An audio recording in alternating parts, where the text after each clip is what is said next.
OC. Viewer discretion is advised. Incoming transmission in 5, 4, 3, 2, 1.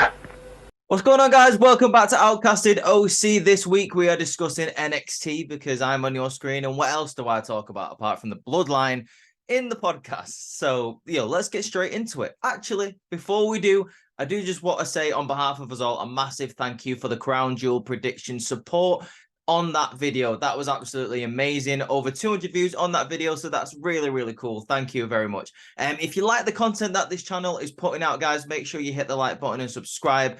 If also you like what I'm going to say about NXT this week, make sure you check out the other videos from Halloween Havoc last week, and make sure you check out Court's review of Monday Night Raw from yesterday. But let's get straight into it because NXT takes no time getting into it whatsoever. We have got a Heritage Cup match. The results from last week when Akira Tozawa pretty much blackmailed Noam Dar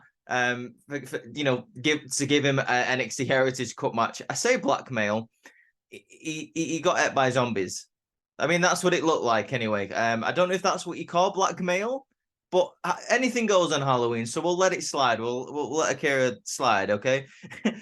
So obviously, you know the rules of the Heritage Cup. You've watched my videos enough times to know the rules, but I'll just go over them a little bit for you here. So you've got 6 3-minute rounds. The first person to get to, I believe it is 3 falls, wins the match. Disqualification or anything like that counts in the champion retaining the title, or the cup, should I say. And if it's a knockout, the champion retains the championship. Not if the champion gets knocked out. That'd be a bit odd, That'd be an odd way to retain the championship. But no one's talking about that. Anyway, round 1. Akira Tozawa is doing quite well in round 1. He's about to go for the huge senton bomb that he goes for, and he gets distracted. He goes outside the ring and gets distracted by the Heritage Cup. And he gets back in the ring and he loses all the momentum. Noam Dar and Tozawa both get back in the ring and they carry on wrestling. There's a lot going on in this match, so I'm trying to remember it all at the same time. So obviously with Tozawa there, you've got the Alpha Academy, and obviously with Noam Dar there, you've got the rest of the Metaphor. So there's all like workings outside the ring as well. So while they're getting back in the ring and beginning to wrestle, obviously the timer is going back down, and obviously Metaphor are looking to get involved. But with the Alpha Academy there, they do not have the numbers advantage, so maybe that will, maybe that'll be a factor in maybe Akira Tozawa winning the Heritage Cup this week. Let's see. You'll find out in about 5 minutes because I'll tell you who wins the match, obviously. Round 2, another good wrestling match here. These cups are plagued by advertisements, though. These cup matches always get interrupted by commercial breaks. I mean, I know the screen splits left and right, but it's very annoying. And at the end of round 2, Noam Dar gets a quick pin, but then hits him with a couple of cheap shots after the bell. So when a round ends in the Heritage Cup match, that's the end of the round. If someone gets a pin, that's also the end of the round. So then they go back to the corner for 20 seconds. Now, with Noam Dar hitting him after the bell, after the pin, it means Akira Tozawa, he gets to 20 seconds of recovery, but he's been cheap-shotted, so it's going to give him a disadvantage headed into round 3. All of round 3, we get a commercial break, once again, which is, annoying. Nothing really happens. Again, great wrestling from the two guys, but Noam Dar, at the end of the match, gets some more cheap shots in on Akira Tozawa. However, in round 4, Noam Dar has to tap out to an ankle lock from Akira Tozawa because he super kicked the ring post while they were both outside. So now it is 1 apiece. Tozawa made Noam Dar tap out, and Noam Dar obviously pinned Akira Tozawa. So it's 1 apiece. It's everything to lose, everything to gain in this match now, heading into the last 2 rounds, round 5, round 6. Unfortunately, we will never get a round 6 because in round 5, what happens here is Akira Tozawa is about to go up for the big senton. Once again, he is about to win the Heritage Cup after getting this fall, I believe. All of a sudden, out of nowhere, you know what's going to happen? The Metaphor get involved, don't they? Yes, they do. The Metaphor get involved. Akira Tozawa going for the big senton. Main man Mensa pulls Noam Dar out of the way. Tozawa's done for, guys, unfortunately. He is done for. He gets hit with the...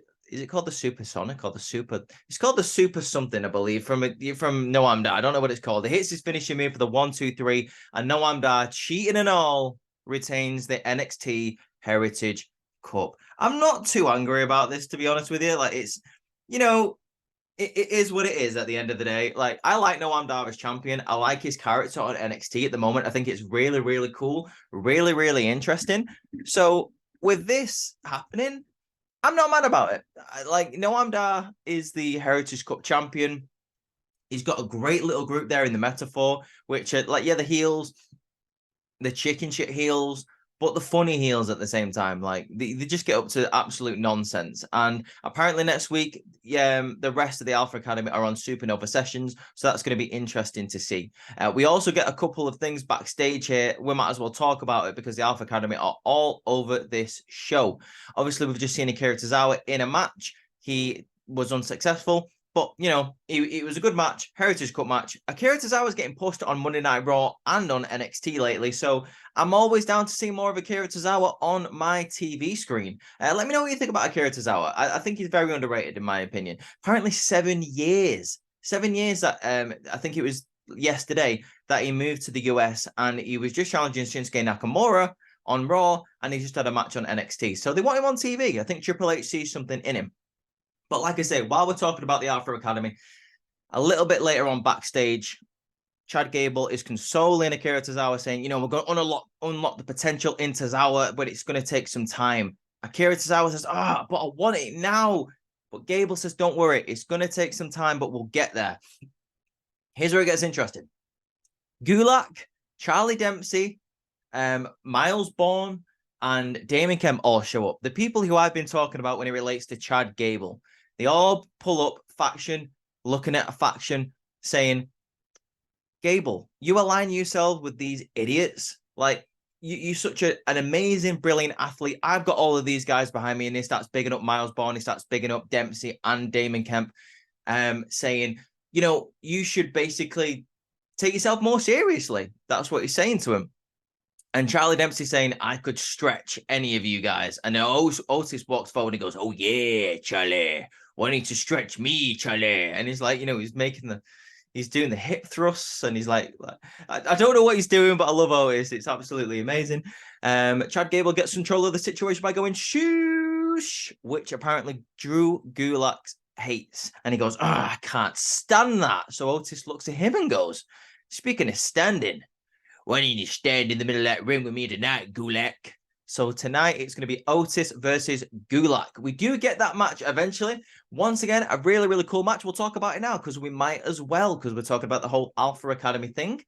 I want to say this is maybe match of the night. Like, it's very, very good. It's probably either match of the night or very close to being match of the night. So Otis versus Gulak, it's always going to be a good match. These two guys were amateur wrestlers. Gulak is obviously a fantastic submissions expert, and Otis can move with the best of him considering his size.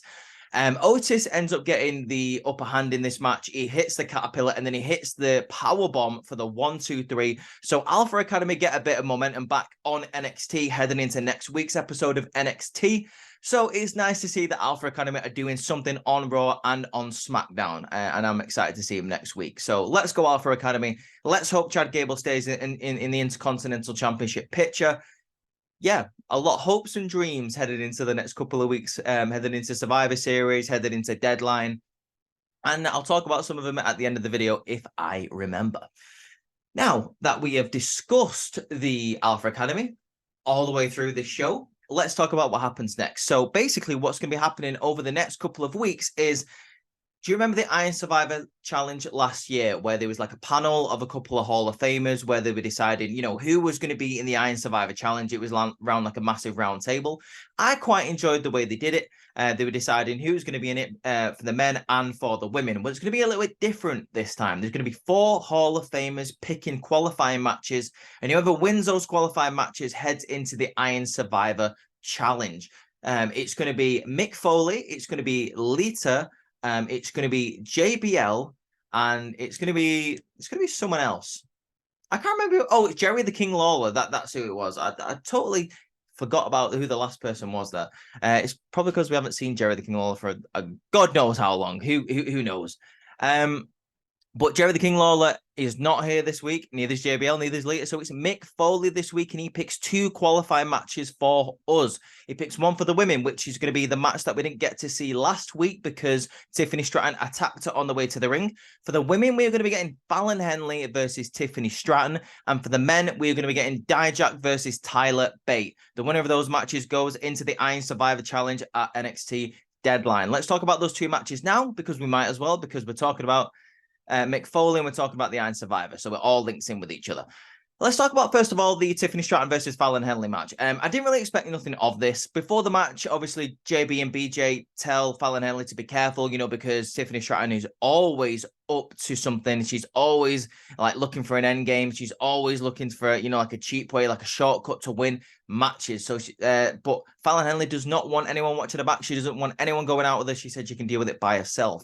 Unfortunately, she's heading into this match with an injury, a knee injury. So Tiffany Stratton is able to, take advantage of that. Tiffany Stratton at one point moves out of the way, and Fallon Henley takes a hard fall to the outside of the ring, which looks like affects that knee injury.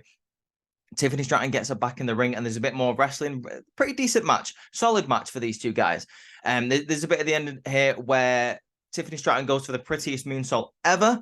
She's able to roll through because Fallon Henley moves out of the way. Once again, Fallon Henley goes for another move. She misses. Tiffany Stratton chop blocks her, going back to the knee. Once again, going for the prettiest moonsault ever for the 1, 2, 3. And Stratton has qualified for the Iron Survivor Challenge. It was expected for me. I do love Fallon Henley. She isn't doing anything at the moment, though. So it wouldn't make sense for Fallon Henley to be in the Iron Survivor Challenge. It wouldn't make sense for Fallon Henley to defeat Tiffany Stratton. Let's go into the better match of the 2, in my opinion. We have Dijak versus Tyler Bate. I was very surprised about this match for the ending, and we'll talk about that in a moment. Tyler Bate looking amazing, as always. I am still so surprised, and I think commentary is as well, and I think they're maybe hinting about something, that he is still on the NXT roster. They were talking about all of his compatriots, like Gunther, like JD McDonough. Some of his biggest rivalries are headed into Survivor Series. Obviously, Gunther is the Intercontinental Champion. JD McDonough is headed into War Games with the rest of the Judgment Day. They've all got things going on the main roster, and Tyler Bate hasn't even made it to the main roster yet. So the commentary, I think, are like dropping a couple of hints that maybe Tyler Bate isn't long for NXT. I would be very surprised if Tyler Bate was still in NXT in a year's time. I think it would be an absolute shame as well, because how high Triple H is on Tyler Bate. Tyler Bate has got so much to offer for the main roster, and I think it would make no sense for Tyler Bate to stay much longer on NXT. To be honest with you, I'm surprised that he stayed this long. Tyler Bate says he wants to stop living on past glories. Obviously, he was the youngest NXT UK champion. He doesn't want to live on that, so now he's trying to build his future. Will he find it in this match? Well, he hits a very, very impressive airplane spin on Dijak. That must be really, really difficult considering Dijak's size. Really, really impressive. There's also another moment here where they're both on the top rope, and Tyler Bate goes for a back superplex off the top rope, and Dijak does a backflip and lands on his feet, surviving that, which was very, very impressive. I love Dijak so much. I've always built up Dijak since he came to NXT way back in the Black and Gold days when he was Dijakovic, having those matches with Keith Lee. So I'm very, very happy to see that he's doing well on NXT right now. And he does even better when he grabs Tyler Bate, hits the Feast Your Eyes for the 1, 2, 3. Dijak beats Tyler Bate and heads into the Iron Survivor Challenge. Now, do I think he's going to be winning this match? Probably not, but it's nice to see him in the match. It's nice to see him have a match at Deadline. He was in that triple threat that was supposed to be a fatal 4-way match a couple of weeks ago, qualifying for the NXT Championship. So it's good to see that they've got a little bit of a plan for Dijak, that they try to keep him in the main event scene. So fair play. We now go backstage to Lola Vice and Elektra Lopez, who are talking to the rest of the NXT women's locker room. And Lola says it was easy. She made it look easy to win the breakout tournament, basically like talking down the rest of the women's roster. And then she starts on Kalani Jordan. Obviously, she's the person who she defeated in the final. Kalani turns around and says, I hope you're sharing half of that contract with Elektra Lopez, because if it wasn't for her, you wouldn't have beat me last week in the final. And then you got Roxanne Perez at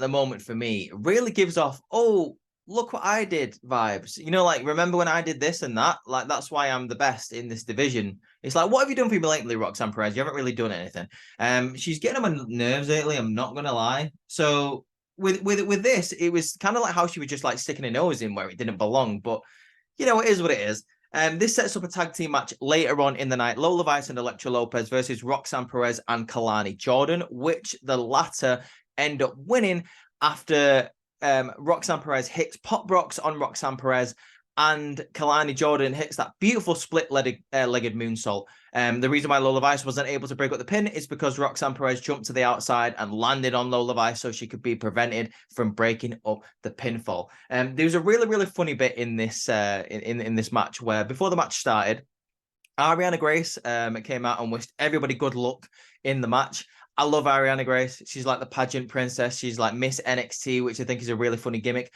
Yes, so she comes out and just wishes everybody like good luck. I love you all, etc. And then after the match, she tries to come out again and announce the winner of the match. And then she goes, but the real winners of the match were all of you in the NXT universe. And before she can carry on speaking, Carmen Petrovic comes out and beats her down and says, I told you to shut up. So it looks like there's going to be a little bit of a rivalry between Carmen Petrovic and Ariana Grace. I know Ariana Grace is supposed to be the heel, but it looks like they were booing Carmen Petrovic for cutting off Ariana Grace. It looks like the crowd like Ariana, which I'm with them. I also like Ariana Grace. So I'm glad that the rest of the breakout people have something to do after the tournament. I really liked Carmen Petrovic. I loved Ariana Grace. Obviously, Lola Vice and Elektra Lopez. I think are going to go for the NXT Women's Tag Team Championships, or should I say the WWE Women's Tag Team Championships. I think that'd be very interesting. But it's up in the air, the women's division at the moment, and I think Roxanne Perez is kind of just there, and I'm not sure what to do with Roxanne Perez right now. But it is what it is, I suppose. Let's go back to earlier in the night now, where we have a Lyra Valkyrie segment where she comes out and she talks about being the new NXT Women's Champion. And she is fully aware that everyone in that locker room, every woman in that locker room is trying to strive and get to the NXT Women's Championship. Everybody wants to hold this belt. She starts picking up Becky Lynch, saying, they say to never meet heroes. Well, I not only met my hero, but I defeated her. She brought her A game. I brought my A game and I came out on top, etc. She gets interrupted here by Xia Li, who on Monday Night Raw wasn't allowed to compete in the Battle Royal. So she is here tonight on NXT. Security are trying to not let her through, but Lyra Valkyrie says, let her come to the ring. She gets in the ring and says, Becky said to come after a championship, so I'm going to come after yours. One of the security members gets in the ring, basically says, you're the champion, Lyra. You don't have to deal with this, which is when Xia Li just absolutely kicks his head off, knocks him out, and it looks like we're going to be getting a Lyra Valkyrie versus Xia Li match. Yes, please. Please push Xia Li. She's fantastic. She's had no light shone on her for a good few years now, ever since she was in NXT Black and Gold, and that was a long, long time ago. So I'd be excited to see Xia Li in the picture for all these Women's Championship matches going forward, please. I have a feeling it's going to be a Deadline, because Lyra Valkyrie does not have a match for Deadline yet, and obviously she's not going to be in the Iron Survivor match. So either they're going to put Xia Li in the Iron Survivor match, or they're just going to give her a straight NXT Women's Championship match at Deadline, which I am absolutely fine with. I think that would be really, really cool. What have we got next, guys? I'm just looking at my list, because obviously we've skipped over a couple of segments here, just because obviously we might as well have, because everything was going on, might as well put it all together. Oh yeah, right. This bit's very interesting. We get a referee coming out of Shawn Michaels' locker room. Shawn Michaels has spoke to this referee, and he has told him to use his own discretion tonight in the match between Von Wagner and Braun Breaker. Obviously, because this is a personal rivalry, there needs to be a winner. Basically, what Shawn Michaels is saying to this referee is, let him go a little bit further than you usually would. There's a moment here where the referee's talking, and behind him, a woman goes into Shawn Michaels into his office. I couldn't tell who it was. I'm not going to lie to you. Let me know in the comments if you knew who it was, because I couldn't tell, unfortunately. But I'll probably find out in the next couple of days. I'll probably make a TikTok on our TikTok channel, guys. Go follow it at Outcasted OC if you want to follow all the new content that we are putting up on there. But yeah, it looks like Von Wagner and Braun Breaker is going to have a little bit of lax rules headed into tonight. We stay backstage here where Wesley is back and he has a list. And apparently at the top of that list is punching Dirty Dominic Mysterio in the mouth, getting back his North American Championship. Corbin shows up again and says, nobody cares that you're back. And I'm not going to lie, I don't either. I know Corbin is like kind of like, building up a bit of like heel stuff here. I don't really care that Wesley is back in NXT. I really thought Wesley was about to go up to the main roster. I don't really think Wesley has anything left to do on NXT. I don't want him to go back after the North American Championship. I think he's past that. He was one of the best North American champions of the past couple of years. And I feel like going after the North American Championship again is a bit of a step in the wrong direction for Wesley.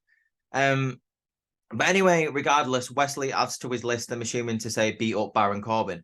Okay, cool, good for you.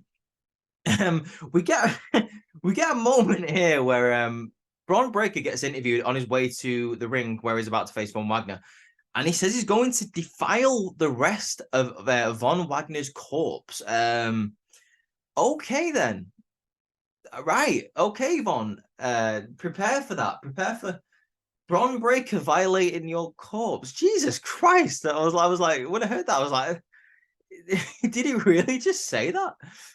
Going into the match, it's as you expected, two big men slapping meat, or as Booker T likes to say, no bread, no water, just meat. And that's what we're going to be getting in this match. This match comes to an end here, guys, unfortunately, where Braun Breaker is going after Robert Stone on the outside. Before we talk about that, I've just remembered there's a really cool bit at the start here where Braun Breaker gets Irish whipped into the steps, but he counters it by jumping on the steps. He turns around and jumps at Von Wagner to hit, I'm assuming, like a diving clothesline. But Von Wagner just lifts his boot up and hits him right in the face, which was a really cool move. One of the matches, one of the moves of the night, in my opinion. It was so simple, but it looked really nice. Like I was saying, this match ends, however, where Braun Breaker is going after Robert Stone.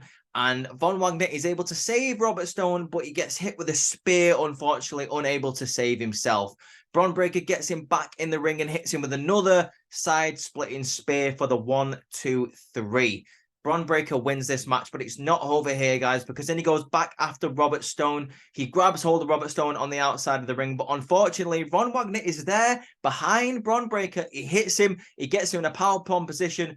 Vic Joseph says, screw my candy, Von, put him through the table.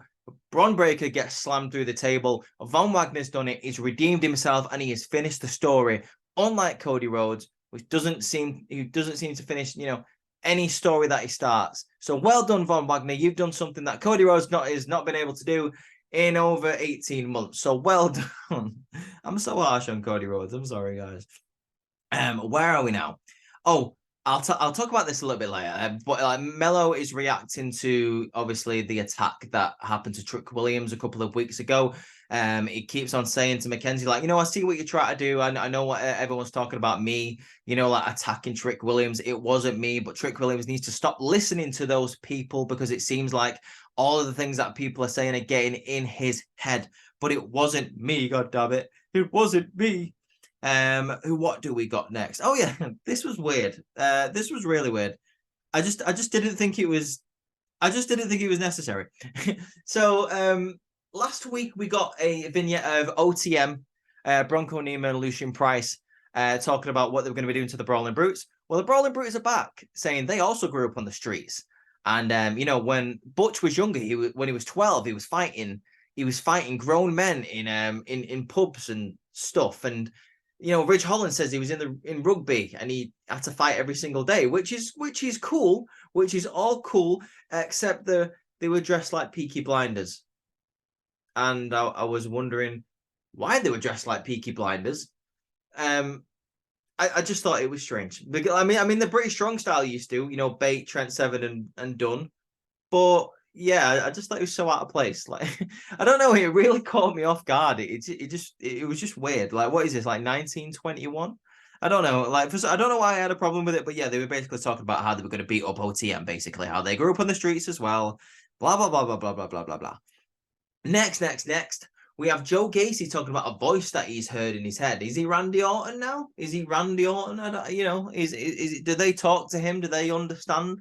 Basically, he has heard this voice all of his life. It was started off as a whisper. People thought he was a weird guy. People thought he was an outcast. That people called him a maniac, even. And this voice made him see red the whole time. And when he had a family, when he had the schism, that voice was like, went back down to a whisper. But the voice was still there, and he could still hear it. And he keeps saying that he doesn't know what to do, but at the same time, maybe he does know what to do. And it's what? It makes no sense, Joe Gacy. What are you gonna do, dude? Like, are you gonna steal Randy Orton's gimmick? I don't know. Like, do something. I'm interested in what you're doing. Please go up to the main roster or do something interesting on NXT in the next couple of weeks, please. Because I don't want to see him fall into obscurity. I think Joe Gacy is very talented, and I think maybe we need a bit of patience. I don't know. There's a lot going on in NXT at the moment, but like with Joe Gacy, he's been there for a while, and I want to see something substantial from him. Like the last time that he was substantial was when he had that feud with Braun Breaker for the NXT Championship, which felt like a lifetime ago. Obviously you had the schism, but he wasn't really the main focus of it, was he? Like, I just want something, good for my boy. Basically, I want something good for my boy. We stay backstage now, where Ilya Dragunov is talking about Baron Corbin attacking him last week. And he's basically saying that, yeah, you may have beat me in the past, but this championship makes me a different person. And there's only one thing that can destroy the Mad Dragon, and that is the Mad Dragon himself. So it looks like a deadline. Probably we're going to be getting Ilya Dragunov versus Baron Corbin for the NXT Championship. We get just a bit of a daft segment here where Tiffany Stratton and Kiana James are talking about, what's going to be happening at Deadline. They're both going to be going in the match, and there's only going to be one winner, and they both know who it is, and they both think it's going to be themselves. But yeah, Kiana James is basically talking about how Roxanne Perez needs to go and she needs to stop getting opportunities, and Tiffany Stratton says that Fallon Henley, is disrespectful and she doesn't deserve to be in the ring with her. This is basically like your classic, will they get along for long heel alliance? Obviously not, because they both want the same thing, but at the same time, they both want to be on top. So that can't last forever, can it, guys? One of the best segments in the night here now, guys. We get JC Jane. She gets a woman comes into Chase University and asks if Andre Chase is here, and JC Jane says no. He hands JC Jane the letter and says, well, he knows what this letter's about. When he's here, give it him. JC Jane is about to open the letter and read it when Andre Chase comes in and says, that is illegal. You can't open my post, and you need to stay out of whatever's happening here, whatever, don't get involved, etc. Stay out of danger. And that's when Thea Hale and Duke Hudson come in and go, look at these two, the best friends are always talking, etc. And Andre Chase looks very, very scared and worried and concerned about what's going on with the family, being Tony D'Angelo and Stacks. He says that it's JC Jane, I believe, who says that Chase U have a tag team championship defense next week against Tony D and Stacks. Duke Hudson's like, when are you going to tell me this? When are you going to tell me? But the biggest story here is what's going on with JC Jane. How does she fit into all this? Because as we know, Tony D and Stacks have threatened Andre Chase, and they have threatened Andre Chase University. What's going to be happening? Is it something to do with the land that Chase U is on? Or is it just the fact that maybe Tony D wants to collect some debts on to Chase University? I don't know. It's interesting. It's probably one of the best storylines in WWE at the moment. As always is with Chase U. I love Chase U. I love Tony D and Stacks. What isn't there to like about this segment? We now go on to it is the match versus Dijak and Bate, but we've already talked about it. So let's go on to the most interesting part of tonight, and that is where Trick Mello are having a conversation. And Mello is obviously in the ring, and he wants Trick Williams to come out. Booker T is singing his song, but Big Joseph is trying to stop him because obviously he's coming down to the ring a lot faster. And Booker T is just not taking it seriously, whatever, in any, because he's laughing and joking, but it's supposed to be a serious segment. It gets down to the fact here where Trick Williams is talking about when he was attacked. He didn't see who he was attacked by. When he first woke up, there was a load of referees around him, and the only voice he could hear was Mello's. But the only thing he could think about as he was going into the ambulance is he missed the opportunity to challenge for the NXT championship. He's mad at Carmello Hayes because whenever Carmello Hayes won a championship, Trick Williams was always there for him. He felt like he won the championship as well. He put his heart and soul into all of the entrances that Mello had because he wanted it to be the best and he wanted him to be the greatest. And he feels like that Mello is not treating him the same. For example, when he got attacked, where the hell was Mello? Mello wasn't there. And the only thing that Mello seems to be hearing in this situation is, wait, you didn't see who attacked you? He asks him this several times. And then Trick Williams eventually snaps and goes, where's your head at, dude? Where's your head at? I've been telling all of this stuff to you right now, in this moment. And all you keep going back to is I didn't know who attacked me. No, I didn't know. I didn't see. I've just told you I didn't see who attacked me. And this is where the story takes an interesting turn, guys, because Lexis King comes out, a.k.a. Brian Pillman Jr. And he says, well, guys, it looks like we've got a bit of a conundrum here. We've got two best friends here. One doesn't know who attacked him. The other one is saying he didn't attack him. What's going on? Gets in the ring and Trick and Mello basically both tell him, adult people are talking, get out of the ring. Like, you don't want this business. You don't want this heat. But then basically Lexis King gets in the middle of Trick Mello, stares at Trick and goes, have you ever thought that it could have been someone new in NXT? Someone trying to make a name for themselves? Someone that wanted to go after one of the big boys immediately? And then he starts trying to turn the blame back onto Carmello Hayes. Trick Williams all the time, he's just stood there, kind of just talking, just listening to Alexis King talk, taking it all in, until eventually Trick Williams snaps. He doesn't want to hear this anymore. So he swings for Alexis King, who moves out of the way incredibly fast, by the way. He gets out of the way and he accidentally punches Mello in the face and Mello goes down. Alexis King gets out of the ring and starts walking away. Obviously, Trick Williams is like, yo, I didn't mean to do that. I didn't mean to do it. Mello kicks his hand away at first, but eventually takes it, gets up, and goes in for a hug. And this is a long hug, guys. This is a long hug to win the NXT. And the camera focuses in on Carmello Hayes' face. And he's sort of like staring off into the distance while this hug is going on. Thinking maybe he's gotten away with it. Thinking maybe that he has gotten away. This is what I'm taking away from it. That he's gotten away with attacking Trick Williams. Now, I'll be the first person to say, I didn't think it was Carmello Hayes at first. I thought that would have been too easily of an explanation. But maybe I'm wrong. We're not all perfect, guys. We're not all perfect. Maybe I am wrong. And maybe it was Carmello Hayes that attacked Trick Williams to keep him out of that NXT Championship Fatal 4-Way match because he was jealous. Because Trick Williams is the #1 guy in NXT, as Carmello Hayes says. He was telling him that for months before John Cena said it, before these fans started saying, whoop that Trick. Before that, all of that was going on. Mello said he was the #1 guy. And now that Trick is becoming the #1 guy, maybe he's a bit jealous. But there's only time will tell, guys. Only time will tell. This story has a lot of legs. It has a lot of life. It has a lot of branches heading into Deadline. And in my opinion, headed into next year of NXT, headed into Stand and Deliver WrestleMania weekend, where eventually I think we'll see Trick Williams versus Carmello Hayes. A friendship divided. Trick Mello gang no more. Once great friends, now bitter enemies. But what do you guys think? Let me know in the comments of NXT this week. What did you think of it? Let me know. Hit that like button if you like this review, guys. If you agree with me, let me know in the comments. If you disagree with me, also let me know in the comments, because I want to hear all of your guys' opinion. Guys, make sure you check out the podcast coming tomorrow, because we are just talking about music, baby. All of the podcast guys, all of the gang are talking about their interest in music, what's going on in music at the moment, and what influenced them to like the music they do today. For me, I'm a huge music guy. You can see my CDs in the background there. You might be able to see a vinyl player behind me. I'm going to be pulling out some of my vinyls next week so you guys can have a look at them. Like I said, guys, stay tuned for that.